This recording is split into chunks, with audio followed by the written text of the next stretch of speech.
आम्ही सगळे प्रबोधनकार ठाकरे यांचं दगलबाज शिवाजी हे पुस्तक वाचून मोठी झालेली कार्यकर्ते आहोत.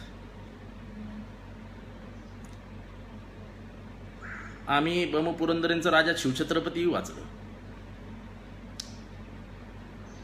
आता तुलना केली तर प्रबोधनकार ठाकरे यांची उंची,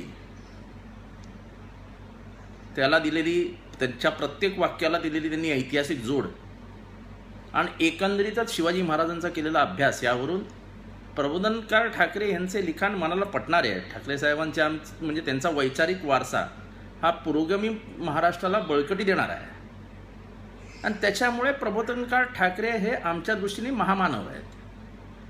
आता राजसाहेब ठाकरेंनी ठरवावं की ब म पुरंदरेंचा वारसा त्यांना चालवायचा असेल तर त्यांना आमची हरकत नाही, पण प्रबोधनकार ठाकरेंचा वारसा चालवत जर आम्ही ब म पुरंदरेंच्या लिखाणावरती आक्षेप घेत असू तो आमचा हक्क आणि अधिकार आहे.